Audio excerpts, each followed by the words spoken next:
오늘의 큐티 말씀은 시편 109편 1절부터 15절입니다. 제목, 나는 기도하는 사람입니다. 먼저 앞뒤 문맥을 살펴보겠습니다. 시편 109편은 다윗의 시입니다. 표지 제목은 다윗의 시 인도자를 따라 부르는 노래입니다.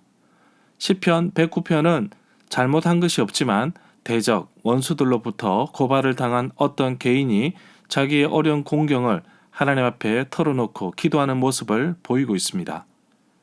다윗이 시편 109편을 쓸 때 역사적 배경에 관해서는 다양한 의견이 존재한다고 볼 수 있습니다. 이 시에 나타난 다윗의 대적에 대해서는 사울, 에돔 사람 도액, 아히도벨, 시므이 등 여러 사람으로 추정되고 있습니다. 그러나 분명히 알 수는 없지만 다윗이 그 대적으로 말미암아 견딜 수 없는 고통과 배신감을 느끼고 육체적 정신적 곤욕과 순환 속에서 이 시편을 기록했다고 볼 수 있습니다.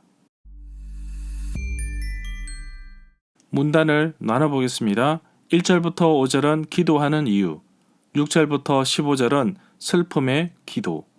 1절에 보면 시인이 찬양하는 하나님께 잠잠히 계시지 말라고 탄원하고 있습니다. 2절에 보면 시인을 둘러싼 원수들 때문에 하나님께서 더 이상 침묵하지 말아야 할 이유를 말하고 있는데 개역 한글 성경에서 대저로 번역된 접속사 키는 이 구절과 3절이 1절의 이유가 된다는 사실을 말해준다고 봅니다.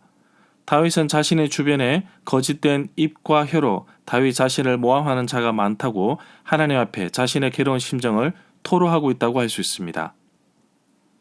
3절에 보면 원수들이 악한 입으로 괴사한 입을 열어서 거짓된 혀로 내뱉는 말은 미워하는 말인데 여기에 해당되는 단어는 철저한 정오심을 나타낸다고 봅니다. 그리고 전쟁용으로 쓰일 만큼 다윗이 처한 상황이 얼마나 위급한지 위태로운지를 잘 표현하고 있음을 볼 수 있습니다. 4절에 보면 이 구절에서 나는 기도할 뿐이라 의 의미는 나는 그들을 위하여 기도할 뿐이라 라는 의미로 볼 수 있습니다. 시인이 하나님께 원수를 대적해 주시기를 기도하였는데 여기에서 동사의 미완료형이 사용된 것은 원수들의 대적이 계속되고 있음을 보여준다고 볼 수 있습니다. 시인은 지금 매우 억울한 처지에 놓여 있다고 볼 수 있고 그래서 기도를 하고 있습니다. 5절에 보면 시인은 대적들이 자신을 미워하였지만 그들을 품고 사랑하고 기도하였다고 말합니다. 그럼에도 불구하고 모든 일이 헛된 일이라고 합니다. 이 구절은 선과 악이 대조를 이루고 있습니다. 선 자체가 하나님께 속한 것이기 때문에 선과 악은 함께 있을 수 없습니다. 그래서 시인은 하나님의 뜻에 따라 선을 행하였으나 악인들은 하나님의 질서를 무시하고 악으로 선을 대신하여 갚는 자들이기에 재판장이신 하나님께서 친히 판단해 주시기를 간곡히 기도하고 있습니다. 6절에 보면 시인이 재판장이신 하나님께 기도하는 내용을 보면 원수에 대한 저주 그리고 원수의 집안에 대한 저주라고 할 수 있는데 시인은 하나님께서 먼저 원수를 다스리도록 기도하고 있습니다. 7절에 보면 이 구절의 하반절은 박해받는 자가 기도로 하나님께 호소하였지만 하나님은 그의 잘못을 드러내시기를 바라고 있습니다. 이 구절에서 죄를 지고 나온다는 말은 악한 자가 유죄 판결을 받고 나오는 것을 뜻한다고 볼 수 있습니다. 8절에 보면 이 구절의 하반절은 사도행전 1장 20절에서 베드로가 인용하였습니다. 시편에 기록되었을 때 그의 거처를 황폐하게 하시며 그의 거하는 자가 없게 하소서 하였고 또 일렀으되 그의 직분을 다인이 취하게 하소서 하였도다. 사도행전의 말씀은 가룟 유다를 대신 또 다른 제자를 선출할 때 사용한 구절입니다. 시인은 회개하지 않는 악한 자들이 하나님의 저주를 받아서 수명이 짧게 해달라고 기도하고 있습니다.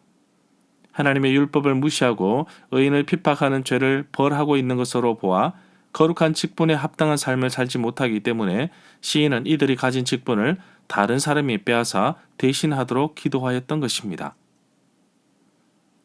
9절에 보면 이 구절에서 원수의 자녀가 고아가 되고 원수의 아내가 과부가 된다는 의미는 원수의 죽음을 전제로 한 것으로서 원수의 수명이 단축되어 곧 죽음에 이른 후 해체된 그의 가정을 묘사한 것으로 이해할 수 있습니다. 10절에 보면 고아가 어떤 누구에게 보호를 받지 못하고 구걸하면서 떠돌아다니는 것은 최악의 상황을 표현한 것으로 이해할 수 있습니다. 정착하지 못하고 이리저리 방황하는 것은 심판의 의미를 담고 있음을 볼 수 있습니다. 11절에 보면 범죄한 백성에게 기근을 내리셔서 그 열매를 먹지 못하게 하시는데 원수들에게 탈취당합니다. 여기서 동사를 미완료형으로 사용하여서 원수의 재물을 집요하게 빼앗는 자들의 모습을 잘 표현하고 있습니다. 결국 이 땅에서 누릴 복을 박탈당하고 있고 원수의 마지막 비참한 모습을 표현하였다고 봅니다.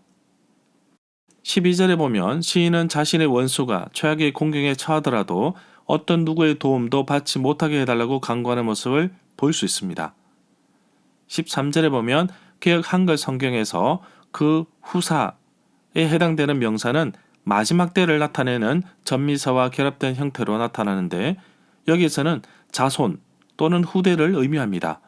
후대에 그들의 이름이 도말된다는 의미는 가문의 멸절을 의미한다고 볼 수 있습니다. 14절에 보면 시인은 원수의 조상이 지었던 죄를 기억해 달라고 간구하고 있습니다. 또한 시인은 자신의 어머니의 죄를 도말하지 말아 달라고 하는데 도말은 이름을 지우다는 의미로 사용됩니다. 다윗은 하나님께서 자신의 죄와 부정을 잊어버리고 도말해 달라고 시편 51편 1절에서 기도하였습니다. 15절에 보면 죄인이 완악하여서 회개하지 않는다면 그 죄는 용서함을 받지 못합니다. 그 죄악이 항상 여호와 앞에 있다는 것은 죄가 용서함을 받지 못한 상태, 즉 구원의 가능성이 없는 상태에 놓여 있다는 뜻으로 이해할 수도 있습니다. 여기서 시인이 기억이라는 단어를 사용하였는데 사람들이 원수를 영원히 기억하지 못하게 기도합니다. 의인은 영원히 기억되지만 악인은 그렇지 못합니다. 절마다 상세한 설명과 구절 해석, 핵심 내용과 중심 줄거리는 네이버 블로그에 올려져 있습니다. 내게 주시는 교훈입니다. 저도 살아가면서 부당하게 당하는 어려움과 애매한 고난을 많이 받습니다. 모든 것이 상대적이기에 상대방은 정당하고 바르게 여겨지지만 당사자인 제게는 상당히 힘든 부분입니다. 이럴 때 저는 예수님이라면 어떻게 하실까? 이 질문을 하며 하나님의 뜻을 구합니다. 예수님은 내가 처한 나의 삶을 누구보다도 잘 아십니다. 나보다 나를 더 잘 아시는 하나님께서 나의 슬픔과 억울함을 잘 아시고 위로하십니다. 그리고 나의 억울함에 대한 나의 기도에 귀를 기울이시는 분이십니다. 그 하나님을 찬양합니다.